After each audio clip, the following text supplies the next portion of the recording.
Ассалаумағалейкум, құрметті достар. Бұл Ерлан Қабатай YouTube арнасы. Бүгін бізде сұхбат Тарбағатай ауданы Қамбай ауылынан. Біз енді осы Тарбағатай ауданы Қамбай ауылында ағамыз, Берікқан ағамыз осы Тарбағатай ауданына халықтың арасында еңбегі сіңген волейбол спортынан бапкер, қанша жастарды шығарған ағамызбен кішігірім сұхбат болады. Біріншіден аға, сізге рахмет. Енді өзіңізді мына көрерменге қысқа нұсқа қылып өзіңізді таныстырып өтсеңіз. Ассалаумағалейкум, қадірлі ағайындар, туған туысқандар. Міне рахмет, менен кеп Ерлан сұхбат алып жатыр. Мен өзі 1957 жылы осы Қабанбай ауылында туып өстім. Мына волейболға деген қызығушылығым кішкентай кезімізден басталды. Ол кезде мынандай спорт залымыз, үлкен ғимараттарымыз жоқ. Далада ойнадық. Үлкендердің добына кеп бергенге соған мәз болып, сонымен жүрдік. Сонымен қызығушылығымыз оянып, 1976 жылы Шымкент қаласына оқуға кеттім. Сол жерде еркін күреспен айланыстым.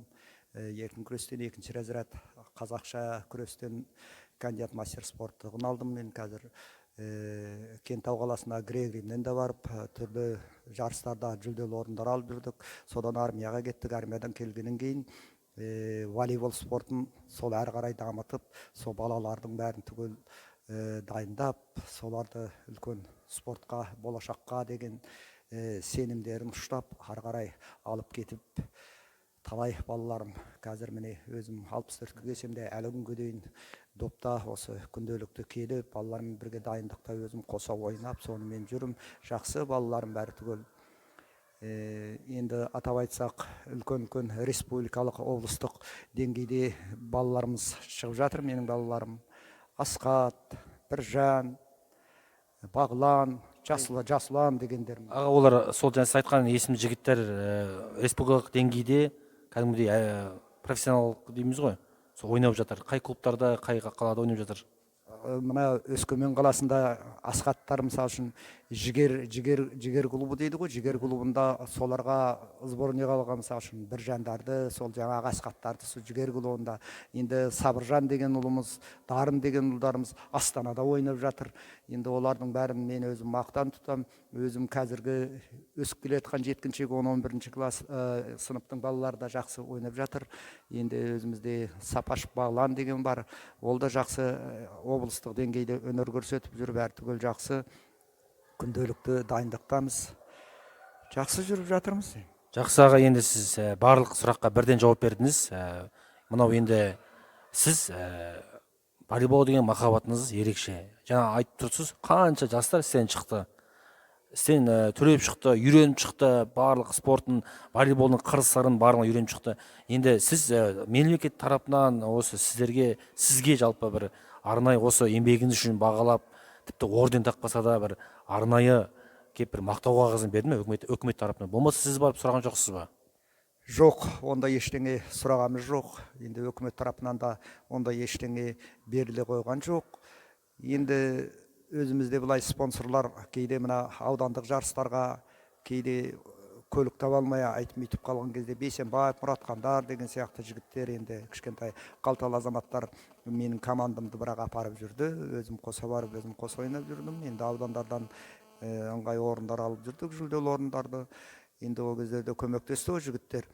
Енді бірақ облыстан маған грамота бере қой, менің еңбегімді бағалай қой деп ешкімнің алдына барып жалынғаным да жоқ, жалынғым да келмейді. Жақсы, енді мынау осы біздің Тарбағатай ауданында, Қамбай ауылында сізден үйреніп шыққан қанша жастар бар. Тек қана олар тек волейбол спортында емес, ағамыздан үйреніп шыққан біздің ағаларымыз, бауырларымыз, достарымыз қазір мектепте, колледжде, университетте біреу мұғалім. Олар сол волейбол арқылы және дене шынықтыруға түсіп, сіздің арқаңызда қазір әр бір мектепте қанша оқушыларды дайындап жатыр. Енді мынау жалпы волейбол дейміз, қаншама жастарымыз көріп отыр. Осы волейболға деген жалпы махаббатты ерекше жастар көреді осы сұхбатымызды. Жалпы бірінші не керек волейболшы, мықты волейболшы болу үшін қандай қағида керек? Дұрыс, Ерлан әке. Ол волейболға дұрыс, жақсы волейболшы болу үшін әрқашанда төзім керек. үлкен дайындық керек. Дайындық болғанда шейін қолына доп беріп кешке дейін жүгірте беру емес мәселе. Оларды мына физикалық жағынан değil, физически де дайындау керек күштері. Аяқтары, қолдары бәрі түгел мықты болу керек. Олардың мына түсіну деңгейі дейді ғой, мысалы үшін чувство дейді, орысша айтқанда чувстволардың бәрі түгел жақсы болу керек. Қай жерде қалай, солардың бәрін түгел айғайлап, енді мен кейде ұрсып та отырам балаларға, бәрі түгел мені түсінеді, ойбай ағаға деп жатады. Енді мені жарыстарға бара қалсам, мен енді осы жолы міне 2 рет қалада нөмірі 46 мектепте 2 рет жарыс өтті. Жердің волейболшылары жиналған. Енді Қабанбайдан 2 рет барғанда да 1 рет бірінші орын, 1 рет екінші орын алды менің жігіттерім. Жаман емес, іске сәт дейміз. Осы сәуірдің 10-ында тағы да жарыс, енді соған кеткелі отырмыз. Құдай қаласа мүмкін 2 команда шығып қаламыз ба деп, енді қалған тағы да артқы буын жастарымды тағы да далаға тастағым келмей, тағы да оларды бір команда алып шығамыз ба деген ойда отырмын енді. Олардың бәріне түгел өз қаражаттарымызбен барамыз, өз қаражаттарымызбен ойнап қайтамыз. Оған ешқандай өкпем жоқ ешкімге. Жақсы, енді сіз қанша жыл болды осы волейбол спортымен балалармен жұмыс істеп келе жатсыз? Ол үлкен бір ерлік деп айтуға болады. Бірақ бұл жерде тағы да бір сұрақ туындайды, бірақ деген сұрақ туындайды. Үкімет тарапынан дейміз, мекеме тарапынан осы сізге келіп бір аға бапкерлік қызмет берейік сізге, осындай үйірме берейік, жастармен жұмыс істеңіз, айлық шығарып кетейік деген ондай бір ұсыныстар болған жоқ па? Ондай бола қойған жоқ, бірақ осы таяуда мен енді зейнеткерлікке шыққаннан кейін ба, бірақ зейнеткерлікке шықсам да әлі жұмыс істеп жүрмін. Дегенмен енді мына Шенгелді деген ферма бар мына жанымызда. Соған күрес үйірмесін ашсақ, сіз тренер болып келсеңіз дегендей қылды. Оған мен мына өз қызметімде жүрдім да, оған ешқандай келісім бергем жоқ, бара алғам жоқ. Өзіміздің осы спорт залда күнделікті балалармен бірге дайындықта жүрмін. Әлі кәртейдім деп айта қоймаймын. Енді жастардың арасында жүрсіз ғой, кәрт емессіз ғой. Енді біз волейбол дейміз, жалпы ауылдың жастарына жалпы не керек, не жетпейді? Спорт зал дейміз, жалпы волейбол даму үшін, спорт даму үшін жалпы қандай қаражат бөлу керек пе, әлде бапкерлер керек пе? Өйткені мен оны неге сұрап отырмын? Мықтылар, спортшылардың барлығы қайдан шыққан? Әрине біздің ауылдан шыққан. Бүкіл Қазақстанның түкпір-түкпірінің ауылдарында жетпейтін не бар жалпы сіз ойыңыз? Өйткені мына ютубтан көрген көрермендер бәлкім сол ағаларымызға жетіп қалар, ойланар. Енді ол білмеймін, енді мына спорт жағынан енді балалардың бәрі түгел ол жақсы дейміз мысалы үшін. Жақсы дегенмен енді спонсорлық керек ақ. Енді былай қарап отырсаңыз, мысалы үшін тозбайтын темір, өлмейтін өмір жоқ дейді ғой. Сеткілеріміз бар, мысалы үшін тозып қалатын. Анау бар, мынау бар.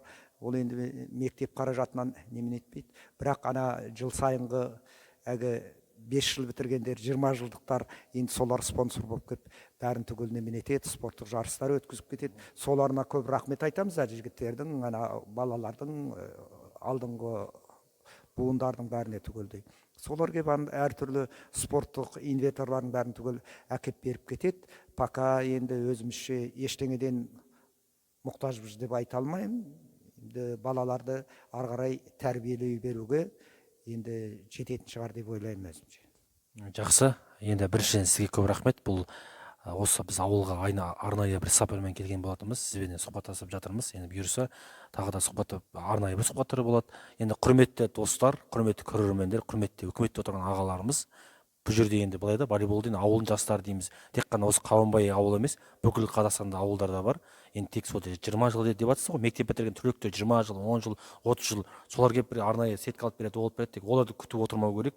Ауылдың жастарын қолын байламау керек, көмектесу керек. Спорт жағынан жастардың уақытына тиімді пайдалану үшін арнайы көмек керек. Сондықтан біраз қарап қойсаңыздар, бізбен бірге сұхбаттасқан Тарбағатай ауданы, Қабанбай ауылдан, волейболдан халықтың бапкері, халықтың нағыз қазіргі таңда батыр атанған біздің Берікқан ағамыз. Енді ауылда сізде Бекеш ағамыз дейді. Сізге көп рахмет, мықты денсаулық, жастардың ортасында осылай күліп ойнап жүре беріңіз. Енді мынау көрермендер көреді бізді, жастарға деген біраз ақыл кеңесіңізді айтсаңыз. Рахмет, қадірлі ағайындар, қадірлі жастарым, қадірлі ұлдарым, балаларым, қыздарым, немерелерім. Аман болыңыздар, барлықтарыңызға денсаулық, үлкен биік табыс тілеймін, спорттық болсын, қай салада болсын, өнерлерің үстем болсын. Жақсы, құрметті достар, бізде ютубта сұхбат өтті. Бұл сұхбат жалпы ауылдағы азаматтарымыз, еңбегі бағаланбаған ағаларымыздан арналады. Рахмет.